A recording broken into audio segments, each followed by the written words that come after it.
Hello everyone, I'm Mansi Fadnis from YourStory and a very warm welcome to Scale Up India, the Soonicorn Spotlight, brought to you in collaboration with PayU, one of India's leading payment solution providers, where we bring you first-hand growth insights from some of the finest minds from fastest growing startups in the ecosystem.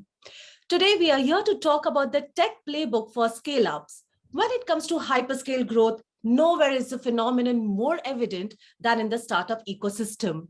Successful startups often see funding routes in rapid succession and are tasked with managing rapid scale growth while also executing and expanding tech at an unprecedented scale. To discuss what goes into creating a successful tech playbook for scale-ups, we have with us Raghav Chandra, co-founder Urban Company. An alumnus of the University of California, Berkeley, Raghav leads the tech vertical at Urban Company, Asia's largest home services company that operates in over 50 cities across 5 countries. Welcome, Raghav. Thank you for having me, Mansi. It's our pleasure, Raghav. Now, Raghav, Urban Company is a household name when it comes to home services. But what goes behind running a platform that caters to consumers across services? So let's start by giving us a quick behind-the-scenes tour of Urban Company's tech stack and the numbers that go into creating the best home service experience. So Urban Company, we operate at a very large scale. We are present across, good 4+ countries, 40+ cities, and a multitude of categories which span from salons, spa, appliances, cleaning, and house repair. So the secret of navigating through such scale and complexity is in our tech, right? So our tech's mission is to establish UC as a set of capabilities that can empower and scale any category on its stack. So that's how we look at tech for ourselves. Now we've been very proud of how we've been able to build tech and cultivate the DNA, and we'll talk more about that in perhaps the conversation. But just to give you a fair idea, we're very proud of it being a very lean run-off, right? We have about 200 engineers for us, which are able to handle the whole show. Right. Similarly, we've been able to build a lot of sophisticated platforms. And we come to the role of platform also, hopefully in the chat. But adding that kind of vision, staying put, building some of these things have aided us in not just being lean, but helping us be very sharp and focused with what needs to be done. You asked about tech stack as well. So for all the engineers probably listening to this, we've been operating on primarily a Node.js stack, and we've platformized, quite a lot of it. So that's been able to cater to not just our microservices, but also our scripts and our data platform. Similarly, our client side, while we used to use a lot of native for Android, iOS, web, we've kind of merged it all onto a React Native stack and platformized a lot on top of it, right? So net, a lot of our tech stories to do with platformization, be it platformization of business or for tech. Right. But now, Raghav, Urban Company has had such an incredible scale journey. What were your key tech landmarks on this journey, and how did you anticipate and strategize for the tech components? So we operate on long-term mandates, right? Fundamentally, I think every company or every founder needs to ask the question, what do they want from tech? Do you want tech to be an enabler or a delivery mechanism, or do you want it to be a driver? Right. So for us, the answer is very clear since day one. Tech for us is a driver of strategy and business. And as part of that, it's important that we look long and not short-sighted. So we operate on yearly roadmaps, a lot of bets, see results sometimes, next year, not even this year. And, that's how grounded and fundamentally operations kind of happen. What this has allowed us to do through the years in terms of some landmark moves of strategy have been, I think, in 2 parts. One is it's allowed us to do some wonders when it comes to building and nurturing the business, right? So while we have a lot of different categories, actually less understood notion about our business is, unlike most consumer tech companies which operate in often just one category, we operate in a diverse set of categories, right? It's as sensory as a spa experience at home, where you want to almost smell the aroma, and there are beds involved, and you want like that soft music playing, to as mundane and fix it, like my fridge is broken and it's leaking. I want someone to come right now. I don't care if I've had a bath or not. Right now, the various ways to run this business, but fundamentally tech ties it all together.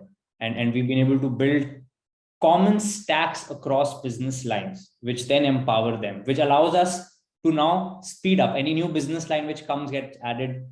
You already have that stack built, right? So tech is able to focus on adding newer capabilities, newer business models. What's already solved, we don't have to look at. So I think that's been one of those wonders for how we operate in tech and how it influences business in terms of its scaling. When we went to international, it hardly took us a month for launching the first country, because a lot of fundamentals are built in. By the time we hit like second, third country, it was like zero work. I mean, we had to kind of do the problem solving for that country, but launching itself is not necessarily an issue, right? So for a business, tech is built as a platform, allows business to scale quickly, experiment quickly. And I think that's caused a lot of gains. Even as a team, as an engineering team, we've been able to kind of build a lot of platformization. Why is this even important? Well, if you have limited number of people or limited amount of mind share, right? If you want that mind share to be solving certain kinds of problems, then you want to remove problems which you don't want your company to think about, right? So for that, a lot of platformization and engineering has happened. For example, in Node.js, we've built ourselves a sophisticated microservices platform, which automates a lot of things. There is zero boilerplate. You can run scripts within the same repositories. Alerting and stuff is set up from as default, right? So you don't have engineers recreating the wheel. It's all already kind of given out so that they can work on business problems. So, Urban Company and you in particular, Raghav, have been closely associated with the term 10x engineering. Now, what exactly is 10x engineering, and what is the secret behind UC's 10x strategy? 10x engineering is perhaps my favorite phrase through last year. Yes, we kind of almost own this 10x engineering phase now in the industry. See, simply put, it's a very popular phrase, right? Simply put, it is meant to showcase teams which are able to have outsized results versus an averagely good team, right? A 10x result, right? But end of the day, it's basically rhetoric. It's for effect. It is talking about the ability to create much higher leverage, create disproportionate impact, right? Now, the interesting thing is 10x is a very large multiplier. It's not 1x, or 2x, it's 10x, right? An individual's hard work is never enough to create that for a company, right? So hence the 10x engineer is not so much an engineer, but as a team, what the team is able to deliver at, right? And I think it requires compounding benefits, which kind of last. So 10x does not happen today. Work done today will compound and compound and compound for years across different teams, across different times. And that's how net you'll see yourself being almost 10x more impactful from perhaps an averagely good journey you would have had, so that fundamentally is where 10x lies, and it requires a lot of best practices to be inculcated, habits, rituals, culture setting. I think if I had to kind of share a few tips or secrets, 3 come to my mind in what is the secret behind creating these 10x impactful teams. One is, and the most important in my opinion, is the foresight to invest in platformization early. Platformization might be a very specific word, but generic word could be, say, standardization, right? Whenever we talk about platformization or standardization, people run into the debate of, oh, well, if you're too small and you kind of invest in things very early, are you over engineering? Yes, that's one problem. The other problem is if you're too late, you will eventually do it, but you will just do it late, and hence it would have taken more time. Now, in my experience, I've never actually seen teams or companies overinvest too early. It is always the case that people wait till the problem becomes acute, and then they'll kind of invest. So they kind of lose out on the compounding of 10x. If they would have invested thoda pehle, they would have reaped the benefits, right? So when in doubt, invest early, don't wait, because it's very unlikely that you're going to be wrong. So that's the first tip. I think the second one is decisive leadership. In fact, top-down push. A lot of times we leave decision-making to teams and independent individuals, right? Now, what happens is different teams end up creating the same problems. It happens a lot in engineering where different teams have chosen their own language stack, have had their own ways of building platforms on top, which is just a huge, colossal waste of time.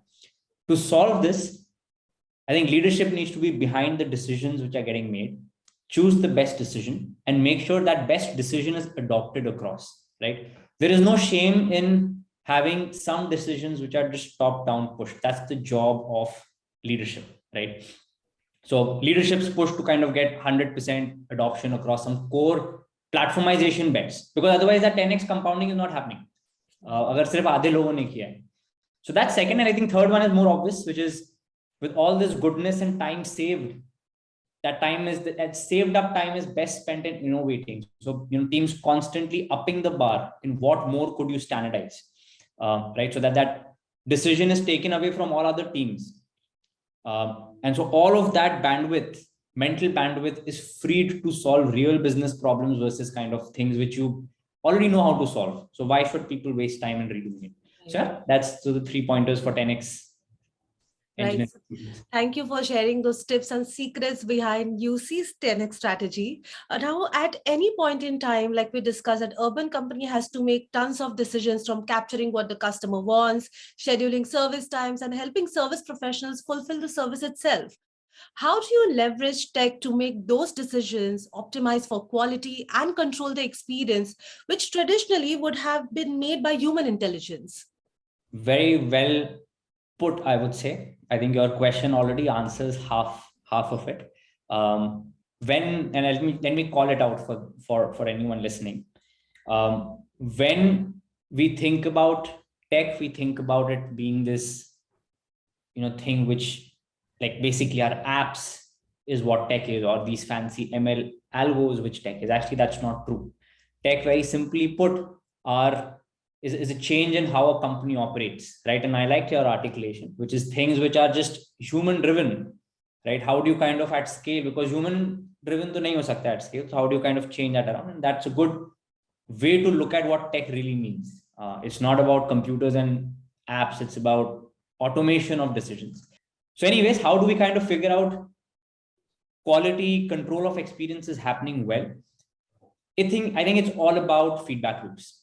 Right? And feedback loops and actioning from the feedback loops. Manually, this becomes extremely hard, right? So how do you kind of codify the best in practice, right, is where we step in. I'll give you an example. When it comes to, maybe I'll give you two examples. Let's take the example of safety, which has been a very important issue through COVID, hygiene and safety, right? How do we make sure professionals are actually vaccinated or temperature checked, or, they're wearing masks or gloves? To do that in an offline world, you need a supervisor. Right. To do that at home, you need a supervisor for every single partner, or you're doing sampling, right? But a more automated way to do it is, can we use tech? So over here, we use a ton of image processing, ML, AI algos to figure out if people are wearing masks, if their temperatures are getting scanned, right? And we're able to predict things, and kind of, that's what the feedback loop comes in. Then we're able to action, ki karna kya hai? Agar nahi mask pehna hai, that's a big deal, right? So on and so forth, right? Similarly, there's a lot of quality control which happens on the job. If I need to get my AC fixed, summer is going to be coming, it's going to become a problem for most households, right? Now, typically what happens is, to service and fix an AC, for it to be cooling, it needs to be serviced, which is just cleaning. Sometimes it needs to be repaired. Now, how do you know as a customer if it does need repair, or if the professional has just done something and is charging you by saying ki haan to aapka cool hi nahi kar raha, but you actually didn't know how to verify, right? Because abhi to you've not even gone in this season, right? This is where quality check comes in, right? So we kind of create SOPs, then we create how to take proofs on it. So professionals will be perhaps taking photos, right? We'll be sensing that, is that meter reading a good reading or a bad reading? If it's a good reading, then professionals should not have done certain things. If it's a bad reading, then professionals should have fixed the problem. So we make sure that, the fixes actually happen. So broadly, that's how we are able to use tech to power a lot of the quality controls which we have. I think it's a 3-step process, so to say. And this is true for, I think, any automation problem. You have to start with standardizing the SOPs. There has to be some structure to the chaos. Otherwise, you're not going to solve anything, right? Once you have standardized the SOP, then it's about figuring out how do you capture feedback? What's the right way to capture feedback, right? And the third is then that leap of putting tech as a muscle behind to codify the decisions at scale. I almost felt like you were talking to me because I am a regular customer of UC from like all services, across services. So it helped for me also to understand how it really works. But moving on from that, UC has over 32,000 trained professionals on the platform. Now, how do you leverage technology, particularly AI, to deliver optimal training and onboarding for these professionals? Yeah, so our bread and butter is our closest business partners in this journey is our professionals, right? And we're constantly onboarding them, not only onboarding, they're kind of having to go through the cycle of retraining. So you're constantly investing in them so that they get upgraded. Right now, a lot of this obviously needs to be done at scale, and it needs very, very sharp precision. What is precision here? It's not about just telling a beautician how to do a beauty's job better, right? You have to kind of go as deep as saying, okay, this beauty has been delivering all kinds of services. She's doing a good job at maybe facial care, right? So facials, threading, so on and so forth, right? Or maybe just broadly skincare. But she's not being able to do a good job when it comes to nails. So her ability to kind of do mani-pedi, right, isn't top class. How do we know that? Well, because reviews are saying it, right? And reviews are structured in a way where they're able to figure out very contextual insights. If you did a facial, then we are going to ask you reviews about what makes a good facial, right? If you did something else, so on and so forth. So that's how we collect data. That's how specific we need to be for it to be a genuinely useful feedback, right? Like if I told a beautician that, okay, you need to improve your ratings, she's going to be like, okay, but how? So we need the ability to tell how, right? That's where a lot of tech goes in creating that feedback loop and actioning. Same is true for onboarding. Onboarding happens for us. We actually, again, a little known fact, we have massive investments in training. Professional does not just walk into a center and kind of decide to go live. They have to undergo scrutiny for sometimes multiple weeks. They have to undergo training, right? Now imagine this happening across different cities, categories, all at once, right? So a lot of digitization happens, a lot of structuring to this chaos happens through tech. And yeah, I think there's a long way ahead of this. I think some of these topics of ML and AI, there's a lot of intelligence baked in, but I think we are on day one in some of these pieces because we ourselves are trying to discover how to structure and how to run this in a much better organized fashion. Right, absolutely. Now, Urban Company has now moved into tier 2 cities and sees a lot of first-time users who are less tech savvy. What are your tips for simplifying the complex user journey to scale and provide a high-quality experience? So I think whenever people scale out into, when we say tier 2 cities, usually two things are of concern. One is your assumptions of what is the problem and what is the solution. Maybe the customers are very different, right? Maybe your solution to the problems would be very different because, there's a different context. So that's one bucket of things which are important to address. The other thing is scale. It's easy to build your first few cities. The whole company is gunning after it. Leadership is gunning after it because you're trying to figure out the product market fit. When you're trying to scale it, a lot less attention goes into it, right? So, the smaller things is where you actually don't care. Right now, it's like setting up a machine or a cycle where if you have few loose screws, independently those screws aren't really of importance, but collectively that machine or that, like if a bicycle is going to really rattle because 5 screws are loose, right? And collectively the system loses. So I think that's what happens in a lot of expansion mode where precision or attention to some of these details is not as much as your first 10 cities, right? So operational excellence drops and it becomes just harder to scale, right? And you don't even know what scaling. You think the problem is, I've done a bad job at identifying the problem, but maybe the customers are the same there. It's that you've just not been able to build the business in as much of accuracy, right? So these two things happen. Both are very important. Second one we've talked enough about, which is, it's all to do with automation and scaling.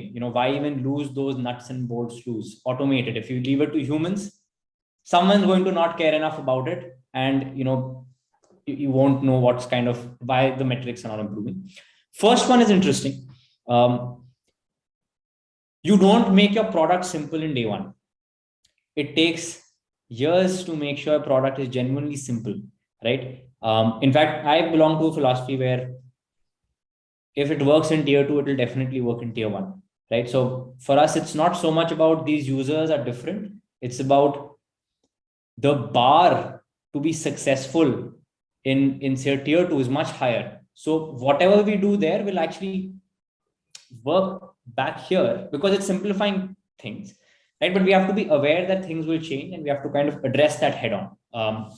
It's foolish to kind of not assume some of this, and that's where mistakes happen. You enter the scale journey before product market fit journey. That's a mess. Right. So product market fit journey before scale up journey. Right. So now we have already discussed about leveraging technology and particularly AI to deliver optimal training and onboarding to your professionals. But now, how do you leverage AI to deliver hyper personalization at scale from a consumer standpoint? So lots of things happen. I think this is the most well talked about part of data science. Every company does it. We have a ton of it, right? There are a lot of things which you can kind of put data to kind of hyper personalize stuff. And I'll quote a few examples. For example, so our app, imagine the app to be a retail experience, right? Like going to a shop, but instead of physical shop, you're coming to a digital shop, right? Now, the rules of the game are the same. To hyper personalize in the shopping context, these are the questions to answer, right? What is the right time or the right day where Mansi likes to shop? Because that's when she'll be most willing to purchase, right? Similarly, what kind of content or template does Mansi like? So if I'm doing a campaign, Mansi might like articulation of content in a different way. So when marketing teams run campaigns, this is what's happening, right? A/B testing, personalization and stuff. Raghav might like something different, right? What are the categories which you like versus I like, right? These are the decisions which kind of get picked up by data algorithms. And this is the journey of hyper personalization. So if you open my app versus your app, they will look very different in terms of the categories which are getting sold, in terms of the ranking of things which are happening, in terms of the SKUs getting happening. And I think it's a fairly complex and a wide debate to really personalize journeys, curate journeys for every user. Right. Thank you for breaking that down for us. Now, right at the beginning of this conversation, you spoke briefly about microservices. So my next question to you is this. Urban Company's unique engineering legacy is its microservices platform, correct? So why are microservices so important, and what are your recommendations for creating a platform with lean and mean microservices? Yeah, microservices, I think every company goes through a journey. Right? Small companies, you kind of create, and I won't kind of demystify these terms. Plenty articles and content out there, but you kind of start with monoliths. Monoliths ultimately evolve after a few years into microservices. Why? Because the teams kind of scale, right? And you can't just play and share code bases, right? Microservices also kind of evolve into asynchronous microservices. But the question is how microservices help.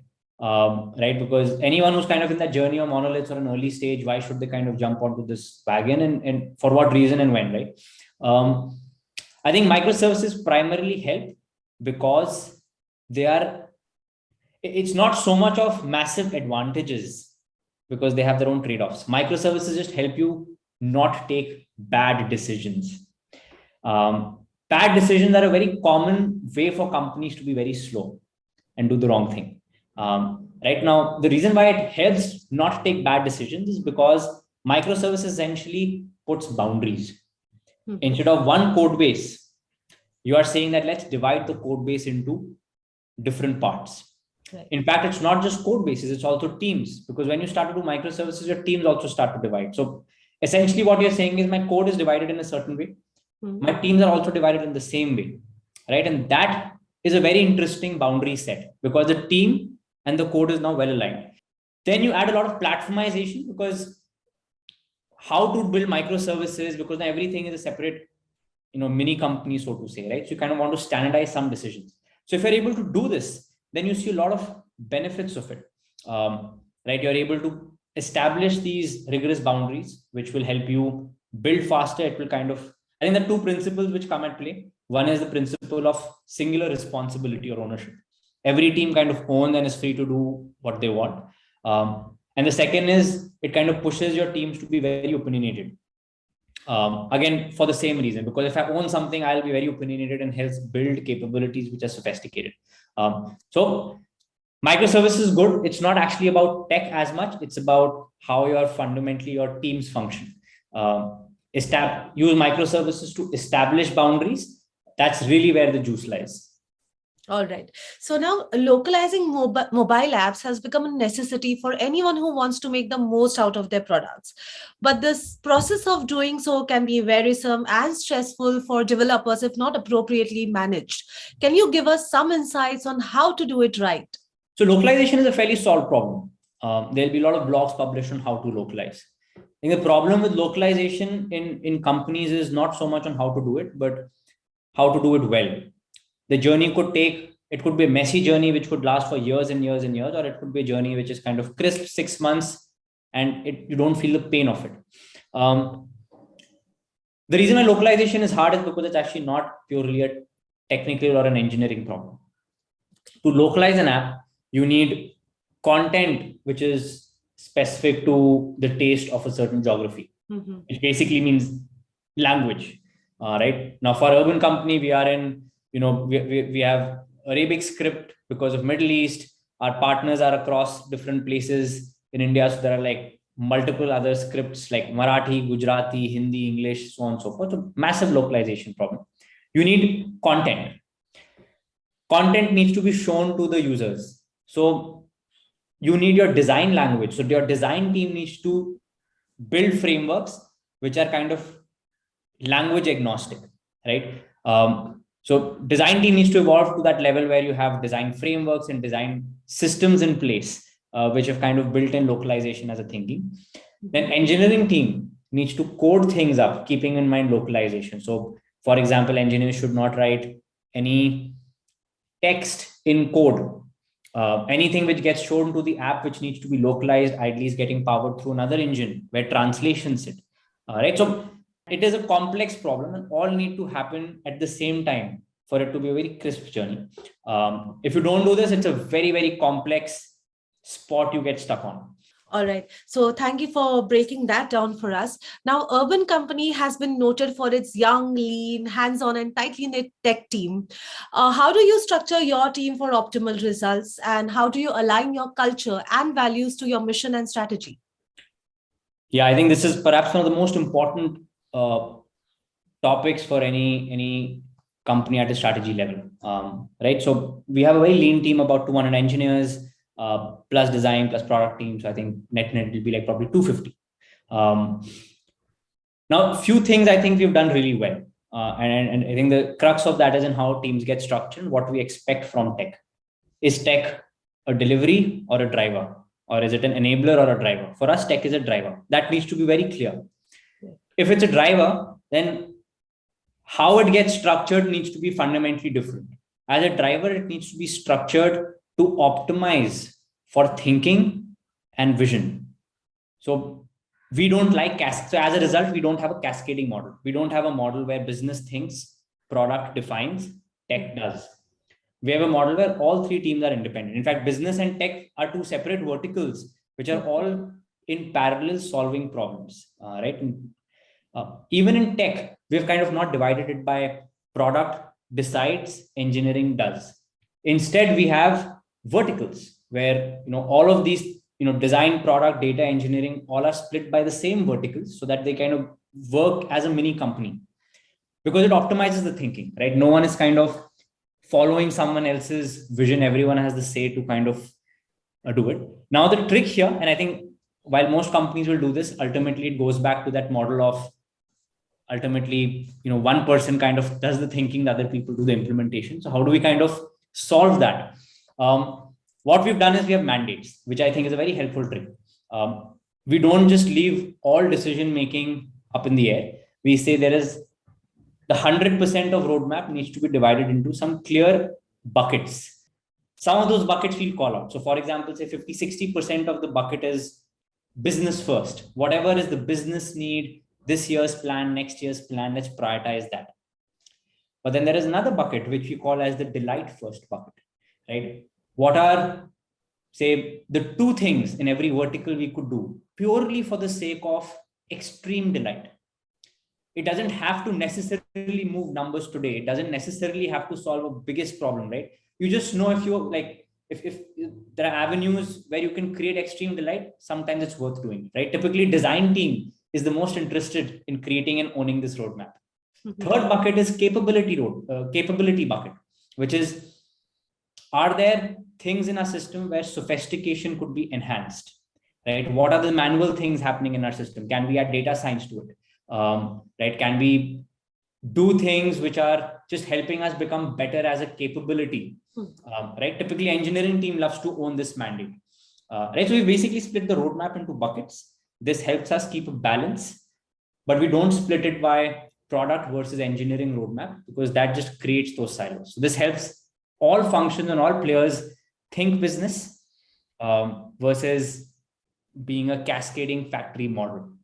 This, in my opinion, is the secret to honestly building a tech-first company versus a tech-enabled company. Right. So thank you for sharing that with us, because I'm sure that it's a very personal thing that you have shared here. But my last question to you is also going to be a little bit personal, because what advice do you have for startup founders who are just beginning their tech journeys? First question for folks need to answer is, what does tech do for them? What does it mean for them? It's okay to have different answers, but that helps people be very honest. Right? If folks do decide that they want to build a tech company, it's important to know what that means. Tech is not apps. Tech is not, ML AI. Tech is not a product. Tech is a way of working, right? It's a DNA of the company. Even your business team will operate with a tech-first mindset if that's your DNA. Right? A tech DNA will help you automate more. It will act as a forcing function, because it's tough to build, but easy to scale. It ensures that you pick few battles, but then you build them well, right? So your hypothesis becomes stronger, you do less, but you win more, right? That's fundamentally what a tech DNA gets you, right? For us, tech is helping us run things really fast, experiment super fast, codify things always, right? And these are, some of the biggest benefits of what a tech company does. And I would say, it's not, end of the day, it's not the size of the team. I see a lot of founders stress about more bandwidth. It's never going to end. I asked, a leader in Google, which is perhaps one of the biggest companies in terms of teams, what's their biggest problem? And their answer was the same as our answer when we were on year one, which is we are still hiring and we need more engineers. Right? So it's never about the team size. Tech is all about what you expect and what are they prioritizing on. Right? That's basically essentially what is the secret to having a good, well laid out tech company. Wonderful, Raghav. Thank you so much for sharing how identifying tech as a driver and not just the enabler has helped you scale up at such a rapid rate. I'm sure our audiences have benefited from this conversation. So thank you once again to you and your team. And thanks everyone for tuning in. Please stay tuned for more such insightful conversations on Scale Up India, the Soonicorn Spotlight, a series in collaboration with PayU. Thank you so much once again.